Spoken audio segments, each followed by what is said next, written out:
President Bola Tinubu has forwarded the names of 32 ambassadorial nominees to the Senate for confirmation. According to a statement by the Special Advisor to the President on Information and Strategy, Bayo Ononuga, on Saturday, the nominees include 17 non-career ambassadors and 15 career ambassadors who will be posted to countries and international organizations critical to Nigeria's foreign relations. However, the African Democratic Congress ADC has criticized Tinubu's latest ambassadorial appointments, describing the list as a settlement list of political IOUs. The party took particular exception to the nomination of Professor Mahmood Yakubu, the immediate past chairman of the Independent National Electoral Commission, INEC, saying his appointment, coming only 2 years after supervising the election that brought President Tinubu into office, would lend credence to the widespread allegation that the former INEC chief might not have been a neutral umpire in the 2023 election and could further undermine the credibility of INEC. In a statement signed by Malam Bolaji Abdullahi, National Publicity Secretary of the ADC, the party said at a time when INEC was still mired in a major credibility crisis, Yakubu's nomination for an ambassadorial position sent a dangerous message. In a related development, Human Rights Writers Association, HURIWA, has described as unfortunate and disgraceful the list of ambassadorial nominees recently sent to the National Assembly. The rights group said the duo of Femi Fani-Kayode and especially Mr. Reno Omokri were particularly compensated for always pouring insults on Peter Obi and for spreading total falsehoods or half-truths to attempt to undermine the integrity and credibility of Peter Obi. Huriwa singled out Mr. Reno Omokri, a man who was critical of the then presidential candidate Bola Tinubu, whom he called unprintable names, but capitulated when it was alleged that he was heavily financially induced to become his full-time praise singer and propagandist. Moving on to security news this morning, the Kogi State government has confirmed the abduction of several worshippers in Ejiba, a community in Yagba West local government area of the state. Arise News gathered that suspected bandits in large numbers attacked the newly established Cherubim and Seraphim Church and whisked away an unconfirmed number of worshippers. Sources revealed that the attackers abducted the church leader, his wife, and several other congregants and took them into a nearby bush. Confirming the incidents, the Kogi State Commissioner for Information and Communication, Kingsley Fonwo, said in a statement on Sunday that a combined security network comprising conventional security agencies and local security outfits has commenced efforts to rescue the abducted worshippers. Fonwo noted that the government is yet to receive an official report on the exact number of persons kidnapped. He added that authorities in Yagba West local government are working closely with security operatives to ensure the safe return of all victims. Meanwhile, worshippers in the Kontagora Catholic Diocese of Niger State have called on President Bola Ahmed Tinubu to act swiftly and ensure the safe return of the abducted students and teachers of St. Mary's Catholic School in Papiri, Agwara local government area of the state. One of the worshippers, a retired teacher, Madam Cecilia Audi, after the Sunday mass gathering, called on President Tinubu to act fast like he did with the abducted schoolgirls in Kebbi State. Another parent and worshipper, Tina Okeke, who is also the Provincial Catholic Women President, and Mrs. Elizabeth Oti, charged women in the state and Nigeria at large to join in the prayers for the urgent release of those in captivity. Still on insecurity, troops of Operation Mesa under the 3 Brigade of the Nigerian Army, Kano, have successfully rescued 7 kidnapped victims during a late-night operation in Sanyanwa local government area of the state.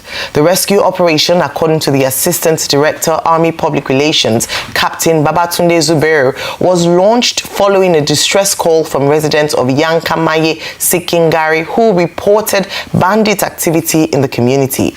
Zubero disclosed that the attackers had earlier killed a 60-year-old woman before the troops arrived.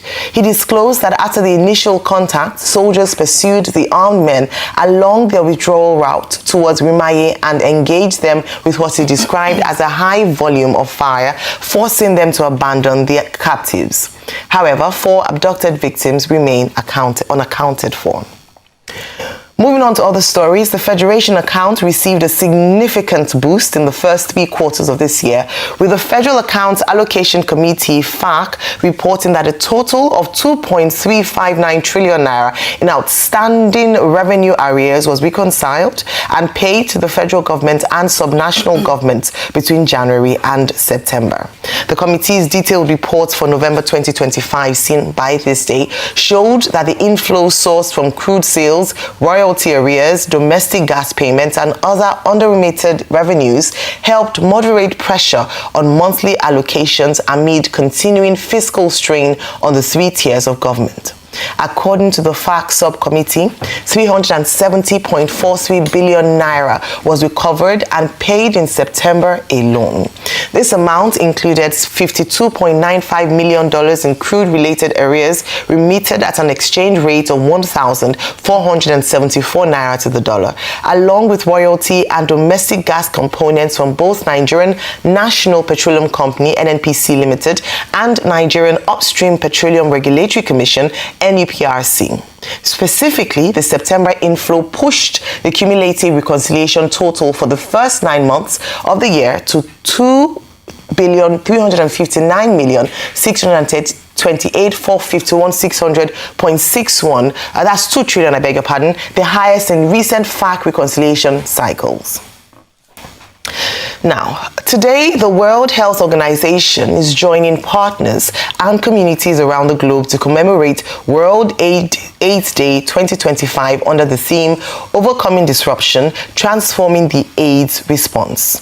An estimated 40.8 million people are living with HIV around the world, 610,000 of whom live in the Eastern Mediterranean region, where the number of annually estimated new infections has almost doubled in less than a decade, rising from 37,000 in 2016 to 72,000 in 2024. Yet, fewer than 4 in 10 know their status, and less than a third are receiving treatment in the region.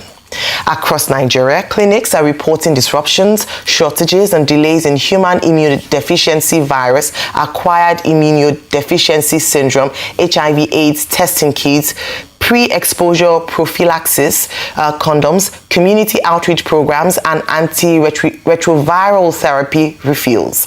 The interruptions began early this year after the Donald Trump administration halted foreign aid, affecting funds traditionally channeled through the U.S. Agency for International Development, USAID.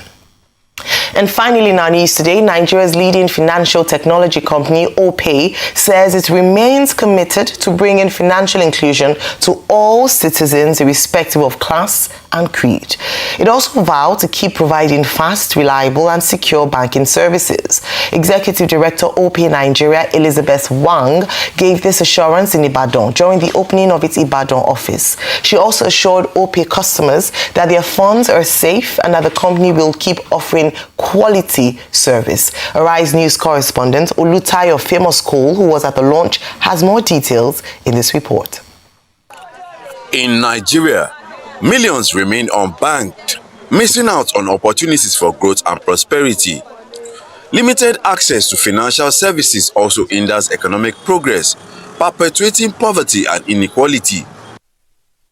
However, OPay, a leading financial technology company, offers a wide range of payment services, including money transfer, bill payments, airtime and data purchase, card service, and merchant payments.